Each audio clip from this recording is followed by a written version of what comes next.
What I'm trying to do is build a framework where people can see what they don't typically see, right? So there's a cool concept that I teach, which is around the fact that we all are stuck in thought patterns. So what that means is over time, we learn to think really efficient.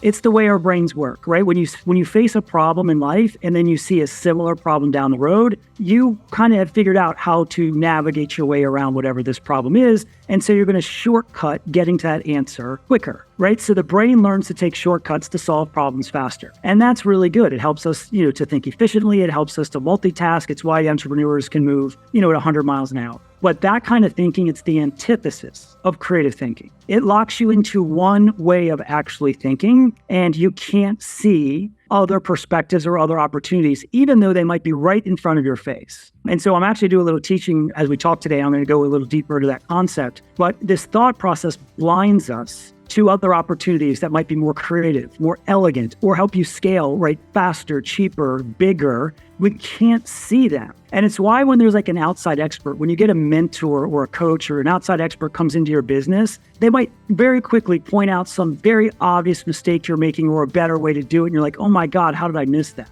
Well, you missed it because you're approaching solving problems the way you always have. And you literally can't see from another perspective. And so what I like to teach is how to give people this other perspective, how to use creative thinking as a competitive advantage.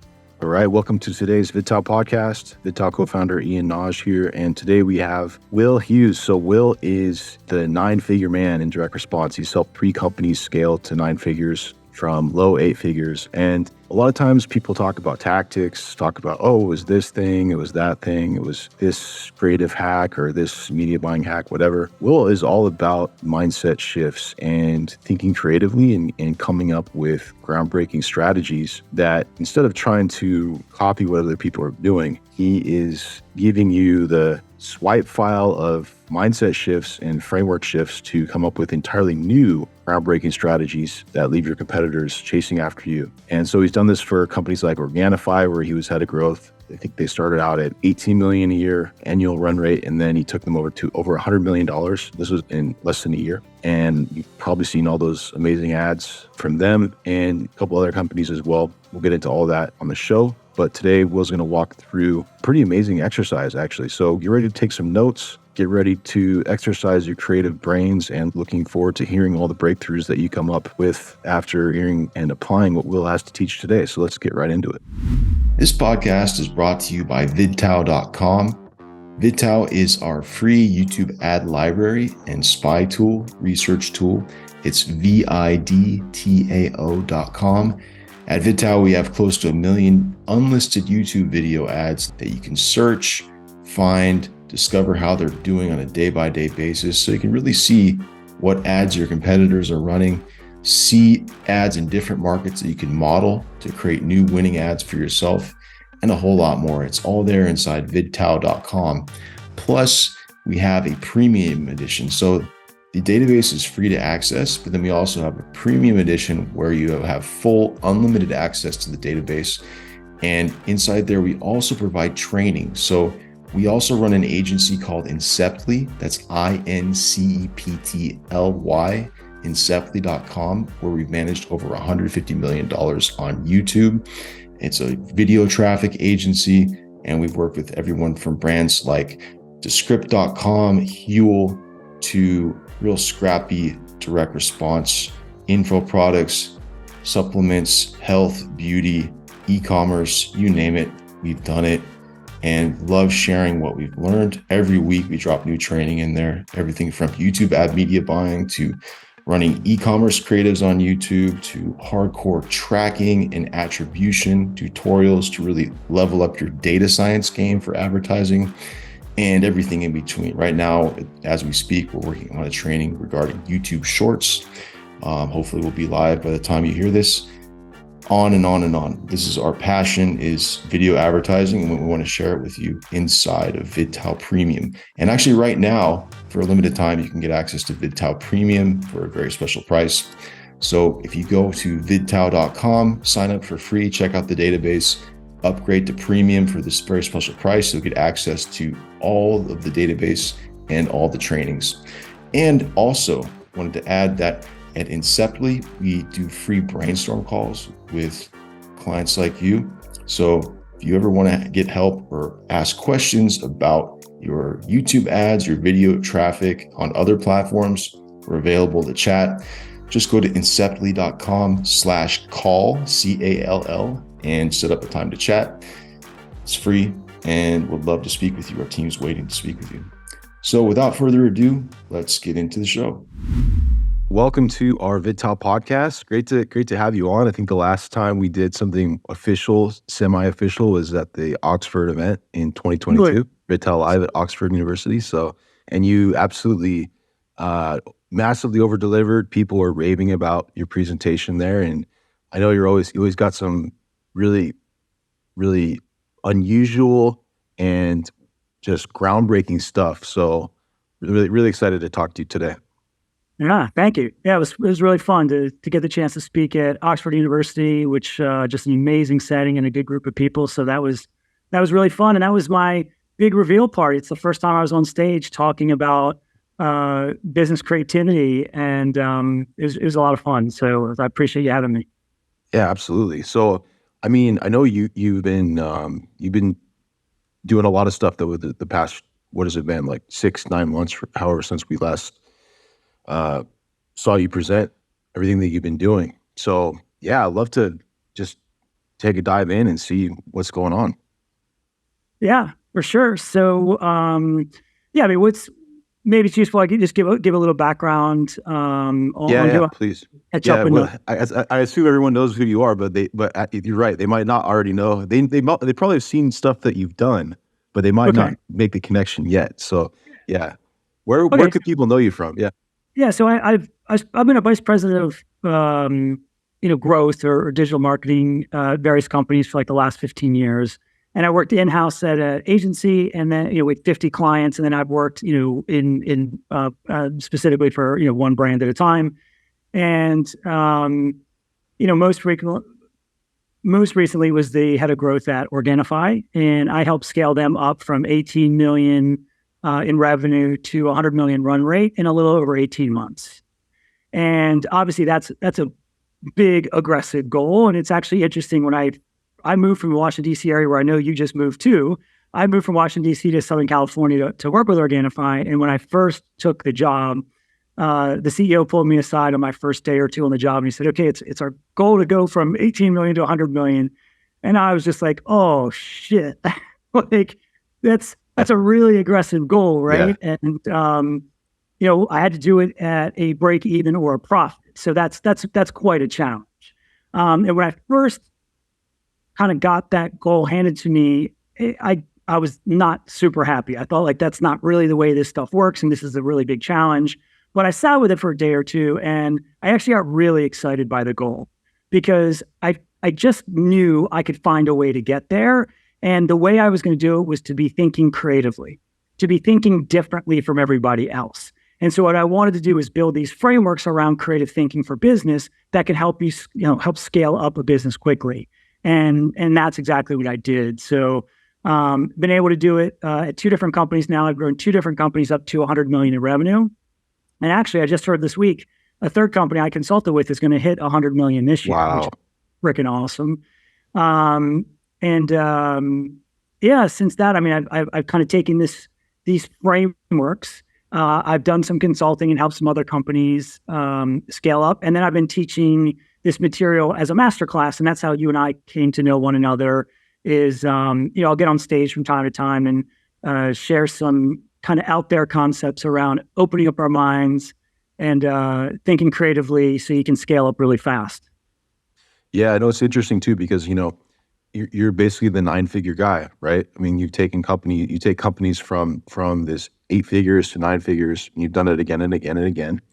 And I think what's interesting is that as marketers or tacticians, or however you want to call ourselves, a lot of us get so fixated on, oh, what's the hack? What's this new hot thing that I need? And what's amazing about what you do, at least in my exposure to what you've done, is how you're so focused on these, just thinking really strategically. And that's clearly what it takes to get to that next level. It's not like an incremental improvement. It's like completely rewiring how you think about things. And that's why I'm so excited to share your philosophies with our audience. Yeah, for sure. And so that's exactly right. So I do think, if you go to most of these conferences or listen to podcasts or read books, I think we pick up on these tactical ideas that might get you a 5% pickup or a 10% pickup here or there. And what I'm trying to do is build a framework where people can see what they don't typically see. Right. So there's a cool concept that I teach, which is around the fact that we all are stuck in thought patterns. So what that means is over time, we learn to think really efficient. It's the way our brains work, right? When you face a problem in life and then you see a similar problem down the road, you kind of have figured out how to navigate your way around whatever this problem is. And so you're going to shortcut getting to that answer quicker. Right. So the brain learns to take shortcuts to solve problems faster. And that's really good. It helps us, to think efficiently. It helps us to multitask. It's why entrepreneurs can move, at 100 miles an hour. But that kind of thinking, it's the antithesis of creative thinking. It locks you into one way of actually thinking, and you can't see other perspectives or other opportunities, even though they might be right in front of your face. And so I'm actually doing a little teaching as we talk today. I'm going to go a little deeper into that concept. But this thought process blinds us to other opportunities that might be more creative, more elegant, or help you scale right faster, cheaper, bigger. We can't see them. And it's why when there's like an outside expert, when you get a mentor or a coach or an outside expert comes into your business, they might very quickly point out some very obvious mistake you're making or a better way to do it. And you're like, oh my God, how did I miss that? Well, you missed it because you're approaching solving problems the way you always have. And you literally can't see from another perspective. And so what I like to teach is how to give people this other perspective, how to use creative thinking as a competitive advantage. So yeah, I've got some cool training we're gonna do right here on this podcast today. Amazing. Yeah, I mean, love it. Let's shake all of our brains out of those patterns and discover what's out there. Yeah, for sure. So you want to jump into that now? Is that good? Absolutely. Let's dive in. Cool. All right. So I am going to share my screen. Oops, you got to give me directions. Yeah, 1 sec. There you go. Perfect. And I'm going to teach this directly to you, and obviously people can listen in and follow along. But I create these case studies, and I create a couple of them every month, and I will put some of them out publicly that I'll share to my email list. But this one's a really cool one, which is I was just kind of touching on, which is around this concept of how do you change your perspective, right? I just gave the example of an outside expert coming in. Well, how can you do that for yourself? How can you view things differently than you always do to see opportunities that you normally miss and give you these frameworks to help you scale up quickly? So I like to pick either well-known entrepreneurs like the Steve Jobs of the world, or maybe famous people like Neil deGrasse Tyson. And I like to find something that these people did really unique and different. And then I show you how they did it and then how you can pull it down into a framework for your business. And so I just had touched on this concept of we all have this hidden limitation. And this limitation is really blinding to us. And the limitation is the thought patterns I just referenced. Over time, our brains get fixed in one way of thinking, seeing things from one perspective. And that helps us with efficient thinking, but it's the exact opposite of being able to think creatively. And so a visual representation of this, I know most people are going to be listening to this on podcasts, so they can't see what I'm looking at right now on the screen, but I can describe it, which is it's a heat map of the eye movements of people that are going to like newspaper websites, like the Washington Post, the New York Times, whatever. And when people go to these websites, we have learned that when we're looking for information, that the articles are always on the left side of the page. And what's at the top and on the right? It's the banners. And so we all have heard in digital marketing the concept of banner blindness. But now think about it in the context of thought patterns. You've been to article websites many times in your life, and you've learned that the information you're seeking, it's in the content, and the content's on the left side of the page. So you don't even look at the top or the right.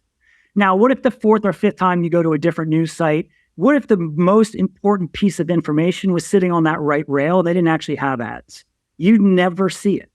It's right in front of your face. You just wouldn't see it because you've trained yourself to not even look on the right, go to the left and be efficient, right? We learn through the repetition and through these thought patterns. And so we have this one established way that we go about solving problems in our business or achieving these aggressive growth goals, right? Most people I work with, they're looking to double their revenue or triple their revenue in 12 months or, some really short time frame. And so to do that, you've got to be able to view the world from different perspectives. And this is a way to do that. When you're stuck in a thought pattern, you can't consider like the alternative solution, even though that solution might be far more creative, right? It might be more elegant, cheaper, faster, right? Better. And so what's happening is you get locked into seeing things from one single perspective. We get full-blown tunnel vision. And so what Neil deGrasse Tyson says, this is a personal reference in this case study. He has this concept in his new book, and it's if you view Earth from Earth, it's very different from viewing Earth from space, right? Like, of course, if you're walking through the woods, like in Yellowstone National Park along the river, the big waterfall there, that's a very different view than if you're sitting on the International Space Station looking down. You're looking at the same thing, but you're looking at it from a massively different perspective. So when you can look at things from a different perspective, you can notice different things, new opportunities that you otherwise would miss. So that's what I'm trying to teach in this little mini case study today is I teach people how to change their perspective so they can see the opportunities you would miss otherwise. I want people to see what they don't and your competitors can't. So I'm going to give a couple unlocks, just 2 quick unlocks in this little case study. But the point is, in business, our thought pattern and our one perspective greatly limits our vision. It doesn't allow us to see creatively.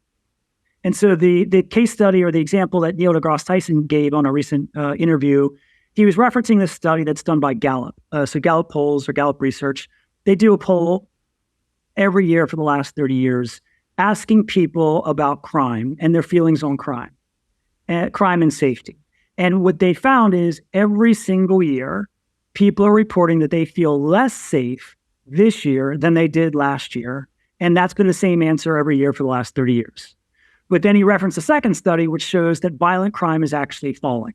So year over year, crime is falling, but yet year over year, we feel less safe. And so what's going on here is our perspective has changed, right? There's more cameras in the world, not only on our cell phones, but on street corners and everything else. There's more TV shows about cops and crime and true crime podcasts.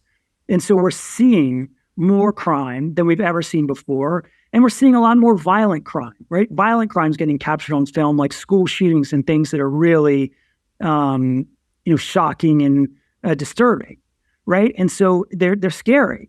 And for that reason, it makes us feel less safe. But here's the catch. In reality, our perspective is actually wrong. We're actually getting more safe. So here's the first unlock that I want to teach, which is in business, ask if you go about solving a problem that you're having today or trying to achieve this aggressive growth goal, come up with your first solution, right? Think about it the way you always would and pressure test that solution and be confident that, hey, I've come up with a good solution to this problem. And then what I want people to do is ask yourself this question. It's just a little unlock. What if your perspective is actually wrong? Just like that little example of the Gallup poll, right? What if your perspective is wrong? And you want to ask this question. It's important, actually, that you ask this question from a place of curiosity and almost excitement that, well, maybe there's a better, more creative solution to this problem or me, solving this goal. Because if you don't ask it from that perspective, it might lead to some doubt on the first solution you came up with. And that's not the point. This is not to second guess yourself. It's not to bring up self-doubt. This is, hey, I came up with a good solution. I've pressure tested it mentally or bounced it off some other people. I've got a really good solution. But then how do I change my perspective? How do I find another solution that might be more creative? Ask yourself, well, what if my perspective is actually wrong? It's a little, like, tell me if this makes sense to you, but it kind of shatters the ego a little bit and opens you up to, oh, there might actually be a better solution. Does that make sense to you? Absolutely. Okay, cool. So it's giving you a way to have an alternative perspective, right? Let's get an alt perspective in here. And in this case, we don't need a third-party person coming in and giving us the perspective. We want the ability to do it in our own minds. So I'm going to give you a quick case example of a business that was failing, and the founder had this big shift in perspective, and all of a sudden they became one of the fastest growing companies of all time. They're one of the fastest companies to $1 billion in valuation ever. And so the company was founded back in 2010, and it was called TinySpec. And they were an online role-playing video game, and the video game was called Glitch. And they had raised a bunch of money. So they raised $15 million over 2 different rounds back in 2010 and 2011. They raised $15 million in revenue. But when the game came out, players found the game kind of confusing. It didn't have those kind of addictive qualities to it, and gamers weren't coming back to it. And it was fledgling, and the business was about to be shut down. So the company was failing. But to the great credit of the founder, he saw a new opportunity because he had this shift in perspective, which is really hard when you're a founder and you've raised money, because you've now gone out on the street and you have sold, we are a gaming company. This is our competitive advantage. This is how we're going to win in the marketplace. And we took money from people, to bet on us for doing this. So your ego gets so dialed into that identity, it's almost impossible to have another perspective. But in this case, he actually did. And the shift came from this unexpected direction. They had actually built this internal tool for them to use with their remote staff. And it's basically a productivity tool. And they found the tool to be so useful and so addictive, they started sharing it with some of their friends at other companies. And those companies kind of had the same addictive quality to the tool and how efficient this tool was. And what was that tool? They rebranded and the company became Slack. Wow. So they recognized how valuable this tool was to their team, and he realized the commercial potential of Slack versus the original gaming company they were going down. So rather than shutting the business down, they killed off part of the company and they repositioned people to work on Slack. Slack then reached $1 billion valuation in 8 freaking months. That is insane. Bonkers, right? And they spent zero. Like, listen to this. Because they weren't prepared, like they kind of fell into this business. I shouldn't say they fell into it, but it wasn't the way they were building, right? They didn't have any traditional advertising. They didn't have a budget. They didn't have a marketing plan. They didn't even have a CMO. And they got all the way to $1 billion in valuation. That's how great product market fit this thing was. Currently, Slack's valued at $23 billion in revenue, and it's used by 77% of the Fortune 500, right? So what I want people to take from this is how important it is to be able to view things from different perspectives. And we've heard this in our life. But what I'm getting to here is, how do you do that? Right? Give me a tool, give me a method, give me a way. How do I shift my perspective? Right? And if you can change your perspective, it gives you the chance to see things differently. And it gives you those unlocks to find the opportunities and the innovations that you would miss otherwise. Not only would you miss them, but your competitors would miss them as well. So it's a really simple, technique. It doesn't take much time, right? It's a mental exercise. It might take you 30 seconds, a minute, whatever, to kind of go through this mental exercise. But the ROI on it is really, it's awesome, actually. So to give you one more example, this is Airbnb, right? So Airbnb, back in 2016, they launched a new campaign. And the campaign was called Live There. And this was a big shift in their marketing. Prior to 2016, they had been marketing themselves, right, as sort of a cheaper solution to hotels, right? So they're marketing based on price or cheaper accommodations. But in 2016, they shifted that marketing to encourage travelers to experience these destinations that they're going to more like a local, right? Don't go to these amazing places and be a tourist. Go there and live like a local. And so this is what they were picking up in some of the research, that travelers weren't really satisfied just visiting. They wanted to be immersed in a local, authentic experience. So this is what they pivoted their campaign to be. So now all their competitors are selling on price and slight improvements in accommodations or tours. And Airbnb is now positioning itself as a platform for these authentic local experiences. And here's the results. In 2015 to 2016, their revenue goes from $1.7 billion to $2.6 billion. $900 million growth in revenue. Now, clearly, you can't put that all in this campaign, but it was a wildly successful campaign that completely resonated with people, and it resonates with me today, right? Like I'm one of those people. I just got back from Brazil. I just spent 6 weeks in Brazil remote working because I wanted to do exactly this, right? And we did stay in an Airbnb. And so I was living this example literally 3 weeks ago. Nice, right? nice. So having this shift in perspective is really valuable. So what we want people to do is like, well, I got a silly image on the screen right now. This is Robin Williams in Dead Poet Society where he's standing up on the desk, right? Everyone can kind of remember that scene. And if anyone's ever done that, you do actually view the room differently when you stand up on a chair or a desk. So it's any kind of change in your view, what it can do is reveal new information. That's what I meant by shattering the ego a bit.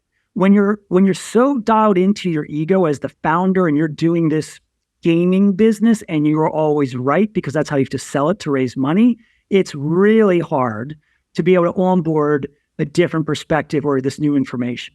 So we want to constantly be looking at things from a different way. And I'll give you a kind of second way that I go about how do I think of this alternative perspective. And this is the second way I do it is, so first, you want to view your business problem or the goal you're trying to perceive with your first solution, right? Your first person perspective. And then secondly, can we now view it from another perspective?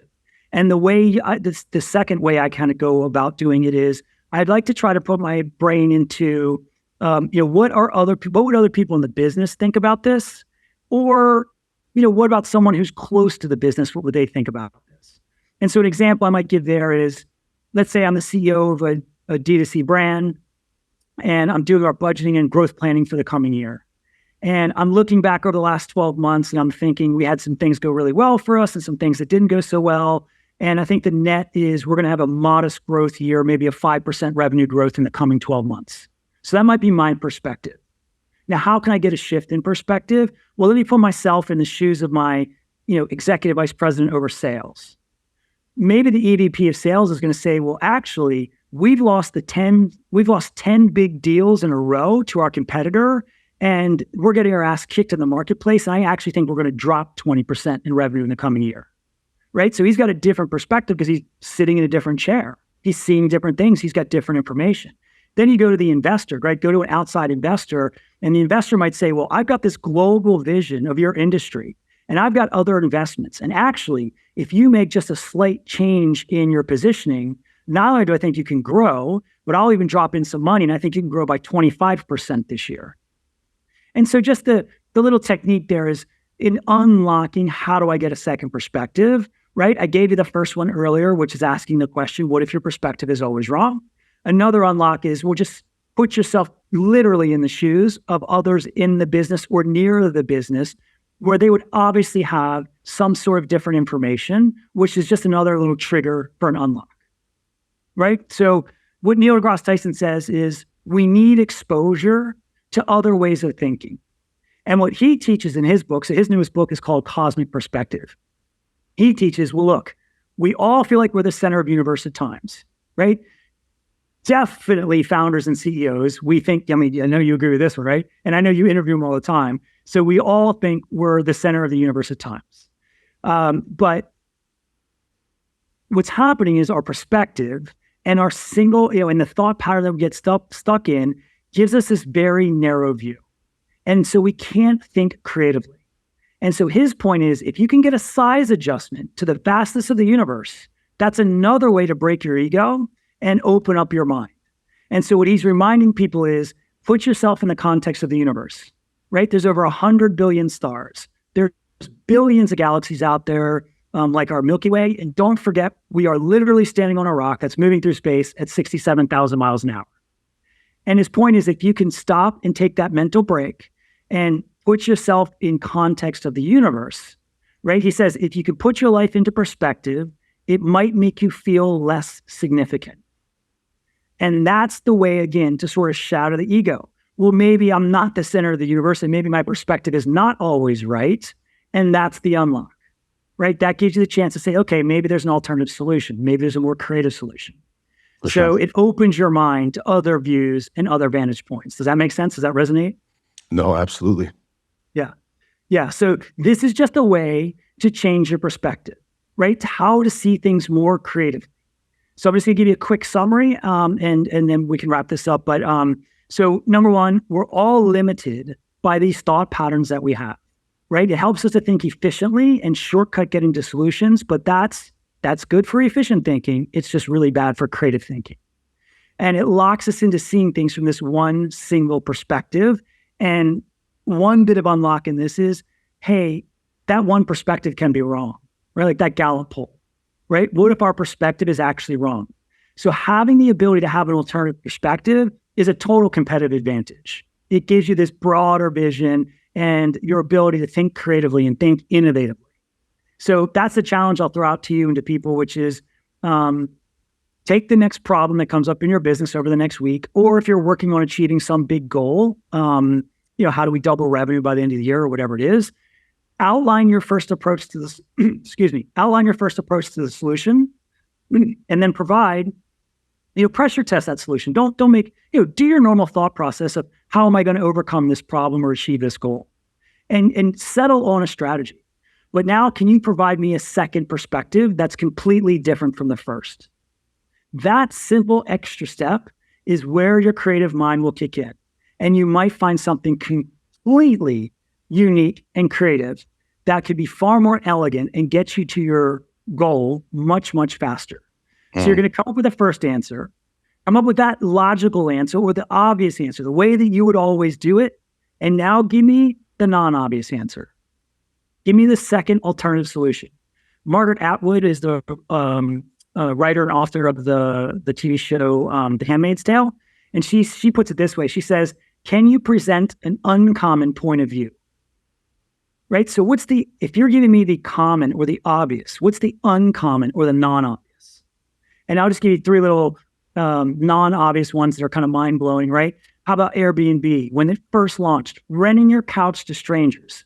That is the uncommon point of view, right? That was non-obvious. Yeah. And there's really cool stories about them. Like I remember their first investors they went to meet with, the investors literally said to them, I hope this isn't the only project you guys are working on. I hope you got something else going. Like that's how uncommon it was. How about Impossible Burger, right? Impossible Meats. They're creating plant-based burgers that actually taste like real meat. Right. Like that's an insane concept that you could get plants to taste like meat. But last check, Impossible Burgers, something like 1.7 billion in revenue. Crazy. And then last would be, Netflix. Shifting from DVDs to streaming well ahead of consumer adoption, getting a 10-year head start on the other major competitors that have now moved into the marketplace. Like that's the uncommon point of view, shifting your business, right? Just like Stuart Butterfield at Slack, right? Tiny Speck turns into Slack. Right. So having that ability to come up with the first perspective and then give me a second is really awesome. It's just an exercise and a way to reframe the mind. So anyway, I teach these case studies, and at the end of this, we can I'll give you my email. We can drop it in the notes. But I send these case studies out to my list, once or twice every month, and I just find it useful to give people these illustrations of how other people have done it, and then how can you practically use it. So did that resonate with you, coming up with a second perspective? Absolutely. I have a few, first of all, amazing material, and it's already got my mind going. And I think it's going to really spark a lot of growth in the folks who are listening. I just have a few questions too, just in terms of maybe some questions around how to actually implement it. And I'm just curious. So the biggest objection or sort of challenge that comes to mind for me is, okay, so we got people like Elon Musk, Neil deGrasse Tyson, et cetera, et cetera. How can I actually get these kinds of perspectives, outside perspectives, expert perspectives on my own stuff? Are there any sort of strategies or hacks that you found to work well in terms of radically different perspectives specific to these individuals, applying that to our own stuff? Just curious how you go about doing that. Yeah, I think I'm going to be reiterating it, and so stop me if I'm taking this the way I understand the question, make sure I'm taking the right direction here. But for me, it is what I was trying to illustrate there, which is it is useful, always useful, right, to get a third-party expert to be able to step into your business and guide you and coach you, and basically that's what they're doing, right? Someone who's done what you've got, someone at your level success or higher who can step in and see things that are blocking you. And so what I'm trying to teach here is you can actually do it for yourself. And the way you do it for yourself is to ask yourself, I mean, I gave you two ways to do going about it, but number one, ask yourself, what if my perspective is wrong? But what's critical in asking that question is you want to ask that question from a place of curiosity, from a place of excitement, from a place of, whoa, there might be a really cool, innovative, creative solution here I haven't thought of yet. Let me take 30, 60 seconds, a couple minutes, and see if this alternative solution that would be uncommon or non-obvious. And so the real unlock, if you're not bringing a third party in, the unlock is I need to shift my brain. I need to shift my thinking. And so again, give me your typical solution, the way you would normally solve the problem. Now stop. And now give me the alternative solution. That's the uncommon solution, the non-obvious solution. So like that's the unlock for me, really. It's asking that question. So what if someone gets stuck at that question of, okay, what's the non-obvious solution? And they go like, okay, I'm drawing a blank. I get the blank page syndrome. What are there any things that you can use? 'Cause I know that happens for me. Like I'll try to think about a different way to think about it. And then I go like, nothing's coming up. Are there some ways that you found to sort of just jumpstart that process? Just curious. Like, Yeah, I mean, in that case, to me, that's actually just more of a brainstorming exercise. Got it. Okay, brainstorming. Yeah. Well, how would you what are some ways that you could suggest to brainstorm on these sorts of things and just come up with like quantity of ideas? I'm just curious. Maybe sort for quality later. Just curious about quantity as a first stopping point. Yeah, I mean, there's a million ways to do that one, but honestly, like the way I do most of this kind of work is I don't like any of these creativity exercises that I teach I don't want them to feel like work. I don't feel like effort. And I want them to always be fun and fast. So I even put timers on myself. So I would put a timer on and see how many different angles I can come up with in 60 seconds. Nice. And here's the unlock to that, which is when you have a limitation, creative ideas start to flow. So if you put the limitation of time on someone, when you're simply out, so let me give you an example. If I said to you, hey, I'm going to put on a conference, and Ian, would you come speak at my conference? It's in 90 days from today in San Diego. Would you put together a cool presentation on maybe VidTao or Facebook media buying or something and come talk? And you say, sure, no problem. And you've got 90 days to prepare. Well, you're going to go about your typical thought process and workflow process on building a presentation that's going to resonate for that audience. But now let's change that. And let's say let's say you are in the same city of the conference. So I'm doing this conference in Washington, D.C., where you're located. And let's say someone's speaker falls out and I call you at 12 noon. And I say, hey, someone just fell out. Can you come speak at 5 o'clock this afternoon? And now you have 5 hours to put together a presentation. And obviously it's got to be good if you're going to put your name behind it and stand up on stage. Well, now you're simply out of time. And when you're out of time, it breaks that thought pattern I just gave you. Having limitations opens up your mind. And the limitation can be all kinds of things. It can be time, it can be money, it can be other things, but time's a really good one because it just forces you to, it's why people can cram and do well on tests, right? Like when you're out of time, you just find creative ways to get there. And so I can tell you this, if you had 90 days to prep a presentation for me, I'm sure the presentation with 90 days prep would be more well-rounded, probably a little deeper, a little more, thought put behind it. But I'll guarantee you the one you put together in 5 hours will be more creative. Sorry. Yeah, go ahead. Oh no, I was just going to say that's huge. This time limitation. I mean, that's like talking about unlocks. That was the unlock to my self-imposed challenge here was, okay, because you're right. Like you put that restriction on, or you can't solve it in this way. Then okay, now what? And you got to do it in this time frame.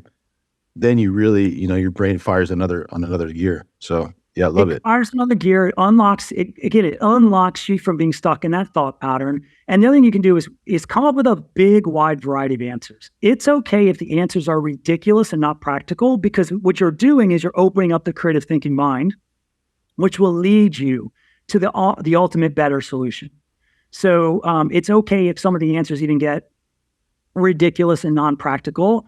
It's just an exercise in speed. Like you were saying, it doesn't have to be quality first. It's speed first, just to unlock the brain, and then you can kind of go back and do a sweep for quality or pressure test some of those ideas for how you might go about them. But yeah, these limitations is a very good tool for creative thinking. Yeah, I mean, that's awesome stuff. And actually, it's funny because as you were talking, I actually took a couple of screenshots. So I was like, oh, your slides. Yeah, man. I want to run I'll through send this it to you. Like this, if people email me, I'll give them the slides. Like this is, I produce these case studies, and like I don't know how long it took us to go through that. It's, 10 to 15 minutes or something. But I produce a couple of those a month, and I share it with my list. So just get on my list, and I'll send it out. Yeah, absolutely, and definitely, where can people get on your email list? Yeah, just shoot me. Will, look, you can go to my website. It's liquidmindmasterclass.com. And what you'll see there is there's a sign up link there. And what that is for is if people want to get the first section of my masterclass for free, they can drop in their information there. But if you just want to get, you can do that. But if you just want to get on my list, just shoot me an email. Just will@liquidmindmasterclass.com. And it's Will, WILL. And I'll just add people to the list and I'll send out this deck. Yeah, no problem. This is one I'm sharing publicly, and I produce several a month. Some is on the gated side of the masterclass, but a lot of these things I share publicly. Amazing. And Will, are you okay going through a couple of, because I know you have some very specific and very relevant examples of how you applied this in business circumstances that our audience in particular will be really, really curious to hear about. We talk about the reason why you flew to Silicon Valley back in the day? Yeah, we can talk about it. I'm trying to think how it would be useful to the audience in this context, because yes, that led up to, that was kind of a reveal of my presentation to Oxford, which had, I don't know if you want to talk about it or not, but context behind it. But yeah, let me think about participant B. I'm fine talking about it. So yeah, let me put it in this context here. So what I was teaching when I was at your event at Oxford University was some of these additional steps for unlocking the creative mind and having a formal process for getting these insights that you wouldn't have otherwise, and then the big breakthrough ideas. And what I was teaching is this concept around leverage points. The way I think about it is I build frameworks for creative thinking, and then I view a business from its leverage points. So I typically work with D2C brands. And so the leverage points for D2C brands would be, like where can you get pickups in revenue, or where can you get efficiency gains, right, on costs? And so leverage points, like I could probably rattle off 50 to 75 of these things, but they're things like pricing and bundling and subscriptions and upsells and copywriting. And like these are the leverage points of the D2C business. And when you take these frameworks, I put these frameworks against the leverage points of a business. And when I get dropped into a company to consult, I'm going to look at, I'm going to 80-20 their leverage points, like where the opportunities exist. And I'm going to be looking for getting 6 to 8 to 10 wins in these various leverage points. And one of them might have a 10% pickup in revenue, another might have a 15% pickup in revenue, another might be a 10% savings, right? And that's how you double a business really fast. So I use frameworks against the leverage points of the business. And what you were just referencing was when I was at Organifi, I was examining one of our leverage points, which was the platforms that we were working with. So in this case, it was YouTube. And I was trying to scale up YouTube. And I just kept hitting a wall with YouTube where I couldn't scale beyond $5,000 to $7,000 a day. The way the algorithm was working, I kept maxing out at this $5,000 to $7,000 a day.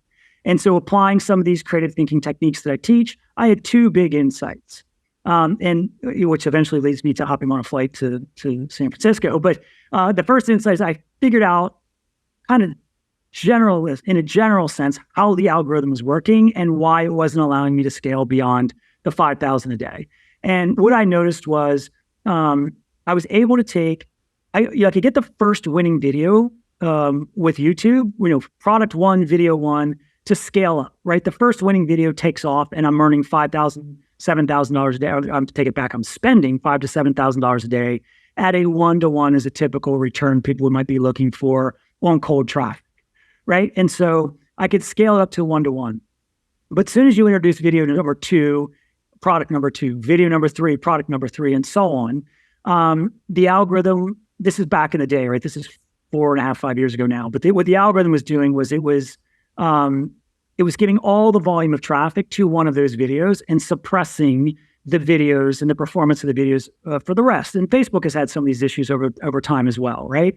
So it's a fairly well-known problem at this point. But I was trying. So the first insight I had was the algorithm wasn't working the way it was purported to be working, where you couldn't scale up multiple products to the same audiences.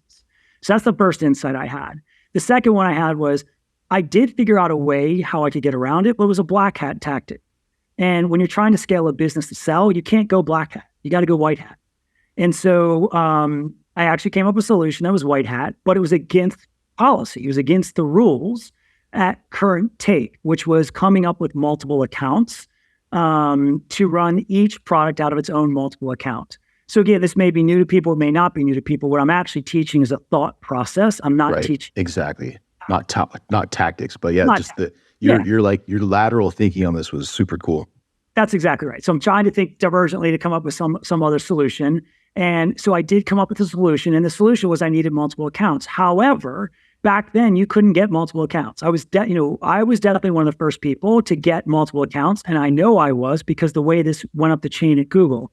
So I actually got on a plane and flew to Google and sat in their offices, and I said, I don't think your algorithm's working the way you think it is. And they kind of shot back, well, you don't know how to buy media. And so we got a little disagreement going there. And so here's kind of where we landed. It was a bit of a challenge, like a friendly challenge between us, which was, I said, okay, I don't think this is working the way you say it is, but here's what I'm willing to do. I'm going to take $250,000, and over the next 90 days, I'm going to implement every single tactic you throw my way. And what I'm looking for you to do is match my spend on Facebook, which was 40, 50K at that time at a one-to-one return, 40, 50K a day, right? And so I'm looking for them to match that spend and grow me from 5 to 7 a day to that 40 to 50K a day kind of territory. And I said, I'll do everything you need me to do, and I'll spend this $250,000. And if you can get me to one-to-one, we're good. If you can't, then I want you to grant me multiple accounts. And they said no initially, and this kind of floated all the way up the chain to the president of their internal business development division. And I forget the name of that division. It's not called BD, but and I just don't remember the name off the top of my head. But it went all the way to the president of this division. And this woman, a really smart woman, really nice woman, she agreed to this kind of challenge. And so I did. I spent the next 90 days implementing every single tactic they threw at us. And unfortunately, they didn't work, right? Everyone was kind of worse than the first one. And I think the ROAS on that spend was something like a 0.25. Oh, wow. It did not go. Yeah. And so at the end of the 90 days, I got back on a plane. I flew back to San Francisco. And to their great credit, they said, okay, we're going to grant you the multiple accounts. And they instantly gave me not 2 accounts, they gave me 10. And so overnight, I could run traffic, each individual product out of each of its own accounts, going to those top 5 audiences. And overnight, my spend went from 7,000 to 70,000. And that's an average. So like the peaks were 120,000 a day. Wow. And I've used that tactic multiple times, including as recently as in the last year, using the multiple accounts. Now, it's much easier to get multiple accounts these days than it was 4 and 5 years ago. But that's sort of the approach that I took with them. So, yeah. Yeah. I just thought, like, who would think to get on a plane and show up at Google's office? Obviously you had a bunch of spend behind everything you're doing there, but still, I mean, yeah, I just love it. It's just going right to the source and having a face-to-face conversation and just making a great deal. It was like, you did it. So that's amazing. But yeah, well, I mean, always love hearing everything that you got going on in terms of how you think about, just think about things generally and how you're structuring your thoughts. So yeah, I mean, if people want to learn more about Liquid Mind Mastermind, and everything that you're doing, so liquidmindmastermind.com, that's the spot to do it. Masterclass. Sorry. This Liquid Mind Masterclass. Sorry. Yeah. Cool. Yeah. All right. What I teach and what I want people to understand is, like, I think when most people are, I think a lot of founders and heads of growth, when you're trying to grow a business, if you're going to launch something new And again, think about those leverage points in a business like subscription programs or whatever. What most people are going to do is they're going to go find a brand that they admire and they're going to copy what they're doing. Mm-hmm. And I just can't stand this copy culture. Mm-hmm. It leads to nothing working properly, right? It lacks originality, it lacks innovation. And what happens is you get oversaturation in the market with the exact same implementation of various strategies and tactics, whether it's in marketing videos or subscription programs. Like everyone just copies everyone else and everyone does the same thing. So nothing is unique. And so damn spy tools. Yeah, right. Yeah, that's right. No, I'm just kidding. I hear you. But what I really against, right, is the copy culture. What I want people to do is to be creative. I want you to be original. I want you to be an innovator. And that's what I teach. I teach these, like that mini case that I just gave, but I give these formal frameworks for thinking differently so you can you don't and scale up fast. So if you like that kind of case study I presented, just get on the email list. It's just will@liquidmindmasterclass.com. I'll get you on the email list. And if you're interested in the class itself, you can get the first section for free. Just go to the website, and on the homepage, there's a little sign-up form there. And happy to do that. It's a really interesting point, Will, that you bring up, because obviously we have a quote unquote spy tool for YouTube.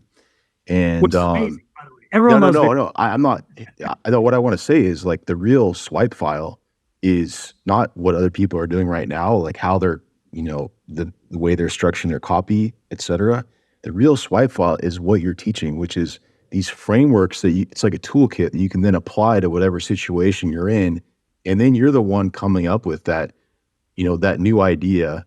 And then all of a sudden you're in a blue ocean instead of a red ocean. And the way to get there is by applying these kinds of frameworks. So I think that's the real swipe file. That's right. What you're teaching. So I just wanted to say that. No, that's exactly right. And the way I look at it is I'm taking every leverage point in a business and applying these frameworks to it to be creative. Sometimes it's a 2-degree shift. Sometimes it's something significant.